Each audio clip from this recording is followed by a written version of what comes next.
আমাদের সঙ্গে আরো আগের সুপারিশ রয়েছেন। আমি বলছি আজকে আপনাদের সামনে আনা করেছি আমার বাড়ির 10 জনের প্রতিষ্ঠান, এখানে আমরা আল্লাহ যদি বাঁচিয়ে রেখে 4 তলা একটা ছাত্রাবাস করবো ইনশাআল্লাহ। আলহামদুলিল্লাহ। সবাই খুশি তো? সবাই খুশি? পদ্মা সুইচ ওয়ার্ল্ড ব্যাংকের চেয়ারম্যান বলেছে সুইচকে আমরা দ্বিতীয় কক্সবাজার করে দেবো ইনশাআল্লাহ। তবে ইনশাআল্লাহ বলে ইনশাআল্লাহ। কাজেই পদ্মা সুইচকে দ্বিতীয় কক্সবাজার করে দেবে সেই স্বীকৃতি তিনি দিয়েছেন। কাজে আপনারা হতাশ হবেন না। আল্লাহ বলছে লা তাকনাতু মির রাহমাতিল্লাহ, তোমরা নৈরাশ হবে না। কাজেই আমরা হতাশ হব না, নৈরাশ হব না।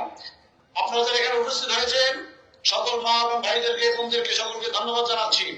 আর আমি আপনাদের কাছে দোয়া চাচ্ছি, এত বছর বিদেশে থাকার পরে দেশে আসবো, আমি চাই সকলের মুখে হাসি ফোটাতে, আমি চাই সকলের মুখে হাসি থাকবে, আমাদের মধ্যে কোনো বিধভেদ থাকবে না, দ্বিধাদ্বন্দ্ব থাকবে না, ঠিক না বলো? সংক্ষেপ করেন। কাজেই আমরা যারা সকলকে আবার ধন্যবাদ জানাচ্ছি, আজকের সভার সভাপতিকে ধন্যবাদ জানাচ্ছি, মসজিদের উপস্থিত সকলকে ধন্যবাদ জানিয়ে বিদায় নিচ্ছি। আল্লাহ হাফেজ। বাংলাদেশ জিন্দাবাদ। শহীদ প্রেসিডেন্ট জিয়া রহমানুর হক, দেশনেত্রী বেগম খালেদা জিয়া জিন্দাবাদ, দেশটার তারেক রহমান জিন্দাবাদ, আপনি নির্বাচনের তৈরি জিন্দাবাদ জিন্দাবাদ। আসসালামু আলাইকুম ওয়া রাহমাতুল্লাহি। সভাপতির আদেশ ক্রমে আজকের জনসভা এখানেই সমাপ্ত ঘোষণা করা হয়েছে।